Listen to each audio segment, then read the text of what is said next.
Hello friends, நீங்க பார்த்துட்டு இருக்கிறது greeenway YouTube channel உள்ளதுல அப்படி சொல்லுங்க நான் தான் சுஜிதா. இன்னைக்கு வந்து மார்னிங் ரொட்டீன் நான் என்னென்ன பண்ணுவேன், என்னென்ன விஷயத்தலாம் கண்டிப்பா அத ஃபாலோ பண்ணுவேன் அப்படின்றத நான் உங்களுக்கு டிப்ஸ் அண்ட் ட்ரிக்ஸ் சொல்லி தந்திருக்கேன். வீடியோ ஃபுல்லா பாருங்க. இந்த வீடியோ நீங்க புதுசா பார்க்கறீங்கன்னா என் பேர் சுஜிதா. நான் ஒரு மேக்கப் ஆர்டிஸ்ட். உங்களுக்கு உங்களோட ஸ்பெஷல் ஈவென்ட்ல நான் வந்து பிரைடல் மேக்கப் பண்ணனும் நீங்க நினைச்சீங்கன்னா ஸ்க்ராலிங்ல தெரியுற நம்பருக்கு மறக்காம கால் பண்ணுங்க. இப்போ வாங்க நம்ம வீடியோக்குள்ள போலாம். வீட்லயே புதினா வளர்க்கலாம்னு ஒரு ஆசையில இருக்கேன். ஸோ அந்த புதினா வந்து எப்படி வளர்க்கணும்னு சொல்லிட்டு ஒரு யூடியூப் சேனல்ல பார்த்தேன். ரொம்ப ஈஸியாகவும் நல்ல ரிசல்ட்டும் கொடுத்துச்சு. அந்த புதினா வந்து நல்லா கொத்து கொத்தா வர்ற மாதிரி நல்லா க்ரீனிஷாக சூப்பராக வளர்ந்த மாதிரி காட்டியிருக்காங்க. அது மாதிரி நம்ம ஃபாலோ பண்ணலாம். புதினா வந்து நம்ம வீட்லேயே செஞ்சால் எப்படி இருக்கும், வளர்த்தா எப்படி இருக்கும் அப்படின்னு ஒரு ஆசை. ஸோ அது மாதிரி செய்யலாம் அப்படின்ட்டு ட்ரை பண்ணியிருக்கேன். பட் எந்த அளவுக்கு இது ஒர்க் அவுட் ஆக போகுது எனக்கு தெரியாது. ஓகே, நம்பி செய்யலாம். இங்கே பாருங்க, புதினா வந்து கீழே வரைக்கும் அந்த அந்த இலை எடுத்துட்டு அந்த முக்கில் இருக்குல்ல, ஸ்டார்டிங்கில் எட்ஜஸ் இருக்குது பார்த்தீங்களா, அதில் உள்ள ரெண்டு இலையை மட்டும் விட்டுருக்கேன். விட சொன்னாங்க. அப்புறம் வந்து சின்ன லப்பர் பேண்ட் ஒரு ரெண்டு மடிப்பு மாதிரி போட்டு வச்சுருக்கேன். ஸோ அதை வந்து இது மாதிரி தண்ணி ஹாஃபில் இந்த வேர் வந்து எங்கெல்லாம் பிடிக்குமோ அந்த இடத்துல மட்டும் நான் வச்சுருக்கேன். ஒரு 7 days வைக்க சொல்லியிருக்காங்க. அதில் ஆல்ரெடி சின்ன சின்ன ரூட்ஸ் இருக்குது. பட் வந்து சாரி 5 days வைக்க சொல்லியிருக்காங்க. 5 days வந்து இதே மாதிரி வைப்போமே, என்னதான் நடக்குதுன்னு பார்ப்போம்.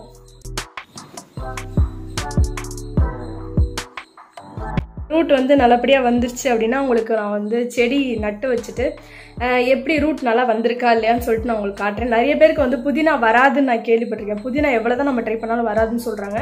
நான் வந்து அதை பக்குவமாக பண்ணியிருக்கேன். அவங்க சொன்னதெல்லாம் மீறி ஒரு சில டிப்ஸ் வந்து ஃபாலோ பண்ணி சக்ஸஸ் ஆச்சுன்னா உங்களுக்கு நான் வந்து அடுத்த vlog எதுலையாவது நான் வந்து ஆட் பண்ணுறேன். ஃபெயிலியர் ஆச்சுனாலும் உங்களுக்கு நான் வந்து ஆட் பண்ணுறேன். இல்லை இது பண்ணி எனக்கு யூஸ் ஆகலை அப்படின்னு சொல்லிட்டு சொல்கிறேன். இப்போ பார்த்தீங்கன்னா சமைக்கிறதுக்கு தேவையான வெங்காயம், தக்காளி, இஞ்சி பூண்டு பேஸ்ட் எல்லாமே ரெடியாக அரைச்சி வச்சுருக்கேன். இன்னும் சமைக்கலை. இது வந்து இது பிரியாணிக்கு செஞ்சு தாளிச்சா, ஸோ அது கொஞ்சம் இருக்குது. என்ன பண்ணுறதுன்னு தெரியல. அப்புறம் வந்து நேற்று ஃபுல்லாக பார்த்தீங்கன்னா நல்லா க்ளீன் பண்ணேன். இது பாருங்கள், அடியில் இது மாதிரி அரிசி வாங்குகிறோம் இல்லையா, அதோட அந்த சாக்கு வந்து தூக்கி போட்டுருவேன். ஸோ அதை கட் பண்ணி இதுக்கு வச்சுருக்கேன். பாட்டிலாம் நல்லா கழுவி க்ராசரிஸ்லாம் வாங்கணும். ஸோ அதெல்லாம் எல்லாத்தையும் ஃபில் பண்ணி வச்சுருக்கேன். ஸ்பூனுக்கு வந்து ஒரு இது இல்லாமல் இருந்துச்சு. இது ஆக்சுவலாக வந்து ப்ரஷ் வைக்கிறது. இந்த வீட்டுக்கு வந்ததுக்கப்புறம் ப்ரஷ் வைக்கிறதுக்கு வந்து அதில் ஸ்டாண்ட் இருக்கிறதுனால இது வேஸ்ட்டாக இருந்துச்சு. நான் வந்து மேலே தூக்கி போட்டு வச்சுருந்தேன்.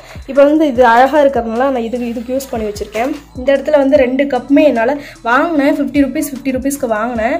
பட் வந்து இது யூஸ் ஆகலை. ஏன்னு கேட்டிங்கன்னா இங்கே பாருங்கள், இது வந்து தின்னாக இருக்கு இல்லையா, இதோட கப்போட இது வந்து ரொம்ப தின்னாக இருக்குது. ஸோ அதில் குடிக்க முடியல. அது இல்லாமல் இந்த இடத்துல உடஞ்சிருச்சு. இது வந்து குடிக்கலாம். இதில் வந்து நம்ம காஃபி டீ எதுனாலும் குடிக்கலாம், ஒன்றும் பிரச்சனை இல்லை. கொஞ்சம் மெலிசாக அந்த இடம் இருக்கிறனால குடிக்கலாம். பட் வந்து இது ஸ்மைலி மாரி அழகாக இருக்கிறனால இதில் வந்து ஏதாவது மணி பிளான்ட் வைக்கலான்னு ஒரு ஐடியாவில் இருக்கேன். பார்ப்போம் என்ன பண்ணலான்ட்டு. பார்க்க கொஞ்சம் அழகாக இருக்கும் இல்லையா, ஸோ அது மாதிரி வச்சுருக்கேன். மேலே வந்து அந்த முக்கில் இந்த லீஃப் வந்து அந்த இடத்துல கொத்தா அப்படி வர்ற மாதிரி ஒட்டி வைக்கலான்னு சொல்லி பிளான் பண்ணியிருக்கேன். ஸோ வந்து வீடை வந்து டெக்கரேட் பண்ணுற ஐடியாவில் ரீசன்ட் டேஸில் கொஞ்சம் இறங்கியிருக்கேன். ஏன்னா வந்து பார்க்க கொஞ்சம் அழகாக இருக்கும் இல்லையா. அதுக்கு பொதுவாகவே வீடு வந்து நீட்டாக இருக்கணும். எனக்கு இந்த ஒற்றையெல்லாம் இருந்துச்சுன்னா பிடிக்காது.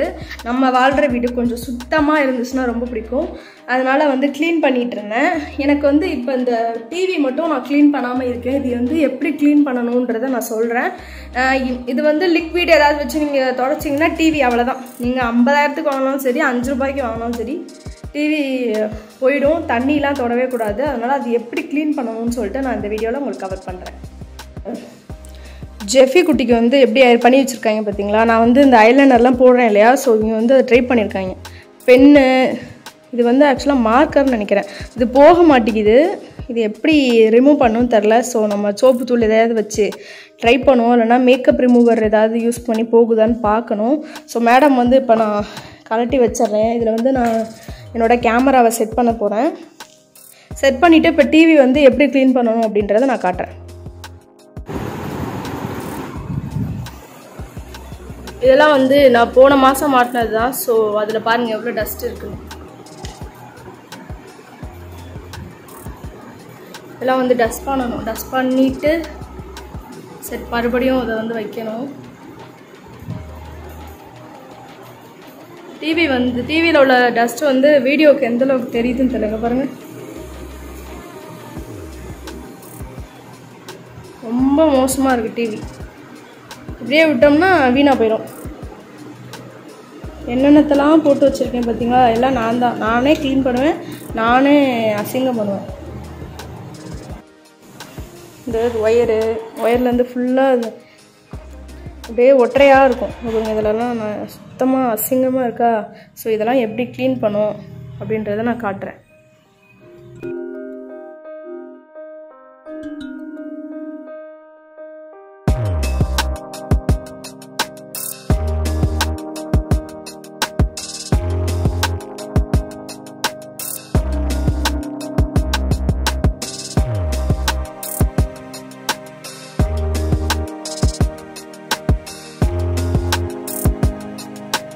இப்போ வந்து வெறும் வாட்டர் மட்டும்தான், அதில் கொஞ்சோண்டு ஒரு ட்ராப் டெட்டால் ஆட் பண்ணியிருக்கேன். இதை வச்சு நீங்கள் வந்து க்ளீன் பண்ணால் போதும். இந்த மாதிரி எலக்ட்ரானிக்ஸ் ஐட்டம்ஸ் வந்து க்ளீன் பண்ணும்போது நம்ம கொஞ்சம் ஆர்வக்கோடாரில் தண்ணி நிறைய தொட்டு ஒயர்லலாம் இது பண்ணோன்னா கண்டிப்பாக ஷாக் அடிச்சிடும்.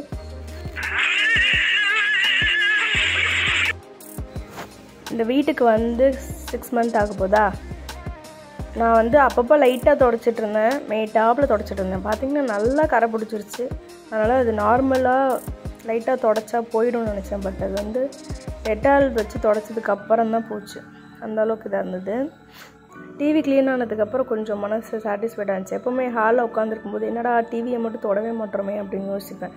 ஏன்னா எல்லாத்தையும் தூக்கிட்டு வந்து இதில் தான் வைக்கிறேன். இந்த ஸ்டாண்ட் வந்து இந்த பாக்ஸ் வைக்கிறதுக்காக தான் மெயினாக டிவி செட் பண்ணுறவங்க வந்து வச்சாங்க. ஆனால் அதை தவிர மற்ற எல்லாமே இது மேலே இருக்கும். இனிமேலாவது ஒழுங்காக மெயின்டைன் பண்ணலான் இருக்கேன். ஏன்னா அது க்ளீன் பண்ணும்போது தான் அதை பற்றி யோசிக்கிறோம். அதுக்கப்புறம் ஏனாதானமாக பண்ணிகிட்ருக்கோம்.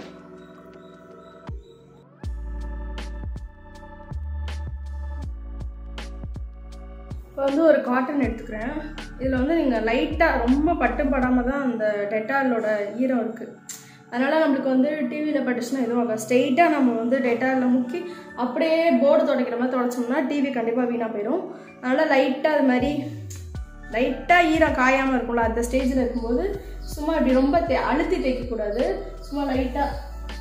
ஏன்னா வந்து இது ரொம்ப நாளாக அந்த டிவி வந்து துடைக்காமல் பயந்துட்டு துடைக்காமே இருந்தேன். ஸோ வந்து கண்டிப்பாக ஸ்க்ராட்ச் எதாவது ஆகிடும். அதனால் லைட்டாக மேட்டாப்பில் அந்த சைடில் வேணால் கொஞ்சம் நீங்கள் இப்படி தேய்ச்சி எடுங்க. ரொம்ப ப்ரெஷர் பண்ண அவ்வளோதான், அதுக்கு மேலே எதுவும் பண்ணக்கூடாது. அப்புறம் வந்து இந்த ஸ்பாஞ்ச் வந்து 20 ருபீஸ் சொன்னாங்க. மற்ற இடத்துல எவ்வளோ ரேட்டுன்னு தெரியாது. இது எனக்கு தெரிஞ்சு 10 ரூபா தான் இருக்கும். 20 ருபீஸ் சொன்னாங்க. சரி வாங்கிட்டு வந்துட்டேன். இதை வச்சு நீங்கள் வந்து லைட்டாக இப்படி பண்ணுங்கள், ரொம்ப ஃபோர்ஸ் பண்ண வேண்டாம்.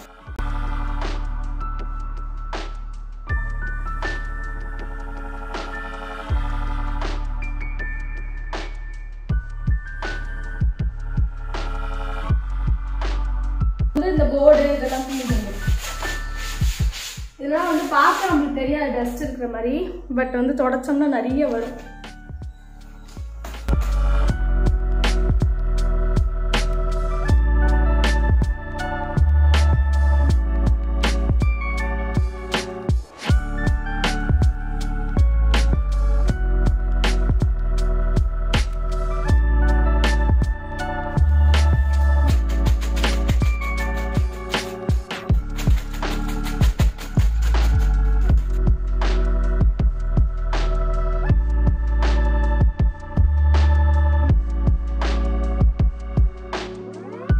நேற்று வந்து பிரியாணி பண்ணிட்டனால இன்றைக்கி வந்து சிம்பிளாக முடிச்சுக்கலாம். அதுவும் இல்லாமல் நேற்று வச்ச தால்ச்சா இருக்குது கொஞ்சம், ஸோ அது எனக்கு போதும். ரசம் இருக்குது. அதனால் இன்றைக்கி வந்து தேவையில்லாமல் சமைச்சு பசங்க நான் மட்டும்தான் அன்னைக்கு சமையல். மதியானத்துக்கு சமைக்க தேவையில்லைன்னு சொல்லிட்டாங்க, அதனால் நான் சமைக்கலை. தயிர் மட்டும் வீட்டிலேயே நம்ம கெட்டி தயிர் நம்மளே ரெடி பண்ணுறதுனால ஹெல்தி தான். அதனால் பசங்களுக்கு சூடாக தயிர் போட்டு கொடுத்தா சளி பிடிக்காது. ஒரு மாதிரி தான் இருக்குது. இருந்தாலும் வந்து சூடாக கர்ட் கொடுக்கும்போது எதுவும் ஆகாது. சனிக்கிழமை பார்த்திங்கன்னா சரியான வேலை. என்ன வேலைன்னு பார்த்தீங்கன்னா ஃபுல்லாக க்ளீன் பண்ணேன். க்ராசரி வாங்கினேன், அதெல்லாம் கீழே போட்டாச்சு. வெங்காயம் வாங்கினேன். இது வந்து ஃப்ரூட்ஸ் வாங்கணும் பசங்களுக்கு. நான் ஒரே ஒரு ஆப்பிள் தான் இருக்குது. இதெல்லாம் ஃபுல்லாக டோட்டலாக க்ளீன் பண்ணேன். ஏன்னா இந்த கற்பாம்பூச்சி நான் பழைய வீட்டில் இருக்கும்போது அங்கேருந்து எடுத்துகிட்டு வந்துட்டேன் போல. ஸோ எப்படி சொல்கிறது, கற்பாம்பூச்சி வந்து பக்கத்து வீட்டுக்காரங்க ஒருத்தவங்க காலி பண்ணாலும் எங்கள் வீட்டுக்கு வந்துச்சு. சரி நம்ம வீடு காலி பண்ணும்போது டஸ்ட் பண்ணி எடுத்துடலான்ட்டு பார்த்தா அந்த கொஞ்சம் ஒன்று ரெண்டு இருக்கும்ல அது வந்து டெவலப் ஆகிட்டு அதிகமாக கர்வம் முடிச்சாச்சு. அதனால் ஃபுல்லாக க்ளீன் பண்ணிவிட்டு க்ராசரிலாம் வாங்கினேன். ஸோ அது எல்லாமே அது இதோட பாட்டிலில் வந்து ஃபில் பண்ணி வச்சிட்டேன். தேவையானது மட்டும் இது வந்து எங்கள் அம்மா அரைச்சி கொடுத்த இட்லி பொடி. ஸோ எல்லாமே க்ளீன் பண்ணிட்டேன். கிச்சன் பார்த்திங்கன்னா அப்படியே பர்ஃபெக்டாக இருந்துச்சு. கீழே இந்த சைட்லலாம் வந்து ஆக்சுவலாக இங்கே வந்து நான் இந்த வெங்காய கூட வந்து அங்கே இருந்தது. அதனால தான் ரொம்ப டஸ்ட் ஆச்சு. இதுக்குள்ளே நம்ம போக முடியல வர முடியல. அதனால் ஃபுல்லாக அசிங்கமாக இருந்தது. நான் வந்து ஃப்ரிட்ஜையும் ஃபுல்லாக க்ளீன் பண்ணிட்டேன். சரிங்க, ஃப்ரிட்ஜு வந்து ஃபுல்லாக க்ளீன் பண்ணேன். அப்படியே வலுன்னு செம்மையாக இருக்குது. ஃபுல்லாக க்ளீன் பண்ணிட்டேன். நீட்டாக இருக்குது இப்போ ஃப்ரிட்ஜு. அப்புறம் வந்து டோமெக்ஸ் இருக்கு இல்லையா, டோமெக்ஸ் யூஸ் பண்ணி நான் பாத்ரூம் க்ளீன் பண்ணேன். ஸோ ஒரு 2 டேஸில் திரும்ப அழுக்காக்கிடுறாங்க பசங்க. என்னதான் தண்ணி ஊற்றிட்டு வாங்கடான்னு சொன்னாலும் ஊற்றுறது கிடையாது. அப்புறம் நம்ம போய் ஊற்றுறது. சப்போஸ் நம்ம வேலையாக இருக்கும்போது எந்த டைமில் பாத்ரூம் போகிறாங்கன்னு தெரில, நம்ம போய் ஊற்றவும் முடியல. கிட்டத்தட்ட வீக்லி 2 டைம்ஸாவது நான் வந்து ரெஸ்ட் ரூம் வந்து க்ளீன் பண்ணுற மாதிரி தான் இருக்குது. அதனால் இந்த தடவை ப்ளீச்சிங் பவுடர் போட்டேன். ப்ளீச்சிங் பவுடர் போட்டால் ஓரளவுக்கு இன்னும் கொஞ்சம் டைம் எடுக்கும், நான் க்ளீனாக இருக்கும்னு ஒரு நம்பிக்கை. அதனால் ப்ளீச்சிங் பவுடர் போட்டு 2 பாத்ரூம் ஃபுல்லாக க்ளீன் பண்ணிட்டேன். வேறு யார் க்ளீன் பண்ணுவா, நம்ம தான் க்ளீன் பண்ணுற வழி. வந்து மாற்றலான்னு பிளான் பண்ணி வச்சுருக்கோம். நான் ஏற்கனவே சொல்லியிருந்தேன் இந்த பெட்டை வந்து மடித்து வச்சுருந்தோம்னு சொல்லிட்டு. இப்போ வாங்கலான்னு ஒரு பிளானில் இருக்கும். பெட்டு வந்து நான் சொன்னேன்ல, பெட்டுன்னு ஒருத்தவங்க விற்றுட்டு வந்தாங்க, அவங்கள்ட்ட ஏமாந்துட்டோன்னு. அவங்க ஆக்சுவலாக வந்து திரும்ப வந்தாங்க. அதே ஆளுங்களான்னு தெரில. வந்துட்டு நாங்கள் கொடுக்குற பெட்டு வந்து 8000, இந்த பெட்டு வந்து 1500 தான் எடுப்போம் அப்படின்னாங்க. நான் வந்து 3000 கொடுத்து இந்த பெட்டு வாங்கினேன். என்னோட பழைய பெட்டை கொடுத்துட்டு 3000க்கு இந்த பெட்டு வாங்கினேன். இப்போ இந்த பெட்டு வந்து என்கிட்ட 1000க்கு வாங்குவாங்களாம். அதாவது பழசம் போட்டுட்டு மொத்தமாக பார்த்தீங்கன்னா 5000 வைங்களேன் இந்த பெட். அப்படி தான் சொல்லி கொடுத்தாங்க. இலவ மஞ்சினாங்க. இவர் இலவ மஞ்சே இல்லைன்றாரு. யாரை நம்புறதுன்னு தெரில. அப்புறம் வந்து ஒரு சூப்பராக பிரம்மாண்டமாக ஒரு பெட்டு நல்லா பெருசு அதை வந்து போட்டாங்கன்னா கிச்சனில் இருந்துட்டு இருந்தேன். வந்து உட்காந்து பார்க்குறேன், அங்கங்கே ஏதோ ஒரு துணி அப்புறம் வந்து என்னென்னமோ உள்ள அமுக்கியிருக்காங்க. எவ்வளோக்கு என்னோட பழைய பெட்டை எடுப்பீங்கன்னு கேட்டால் 1000க்கு எடுப்போம், 1500க்கு எடுப்போம்னாங்க. நீங்கள் எவ்வளோ கையிலன்னு தருவீங்க அப்படின்னு கேட்டாங்க. என்கிட்ட கேட்டாங்க. நான் வந்து ஒரு 2000 தர வேணா, நீங்கள் பெட்டை போட்டு போகிறீங்கன்னா அப்படின்னோன்னா செம்ம கடுப்பாயிட்டாரு. போயிட்டார் அவர் பாட்டுக்கு. என்னம்மா இந்த காலங்கத்தால் இப்படி பேசுகிற, என்னம்மா இவ்வளோ கம்மியாக கேட்குற அப்படின்ட்டு. இந்த பெட்டு வந்து ஆக்சுவலாக என்கிட்ட அப்படி சொல்லி தான் ஏமாத்துறாங்க. ஸோ நம்மளும் பார்த்தேன், சரி பரவாயில்லைங்க, நமக்கு குவாலிட்டியாக ஏதாவது பெட்டு வெளியே நம்ம வாங்கிக்கலாம் அப்படி தானே. அதனால் சரி வேண்டாம் இப்போதைக்கு, என்ன பரவாயில்ல இதிலே பசங்க உருண்டு விளாடட்டும்னு விட்டாச்சு. நெக்ஸ்ட் மந்த்து அநேகமாக புது பெட்டு வாங்குவேன்னு நினைக்கிறேன். அதனால் இப்போதைக்கு எல்லாம் க்ளீன் பண்ணி வச்சுருக்கேன். பார்க்கலாம் என்னென்ன. பிஸ்னஸ் ரிலேட்டடாக எதாவது இன்வெஸ்ட் பண்ணுறீங்க அப்படின்னா கண்டிப்பாக குவாலிட்டியாக வாங்கிக்கோங்க. அப்போ தான் உங்களுக்கு லைஃப் வாங்க. இல்லைனா இதுவே வந்து 1500க்குலாம் வந்து ரிங் லைட் இருந்தது. நான் அதெல்லாம் வாங்கலை. ஏன்னா எனக்கு அதை பற்றி தெரியாது. ரிவ்யூவும் அந்த அளவுக்கு நல்லா இல்லை. தெரியாத விஷயத்த வந்து கம்மி ரேட்டில் வாங்கிட்டு குவாலிட்டி நல்லா இல்லைன்னு திரும்ப நம்ம இன்னொரு ப்ராடக்ட் வாங்குறதுக்கு இது வாங்கி ஒரு 10 வருஷத்துக்கு யூஸ் பண்ணிட்டு போயிடலாம். இப்போ அந்த ரிங் லைட் எப்படி இருக்குன்னு உங்களுக்கு காட்டுறேன், நீங்களே பாருங்கள்.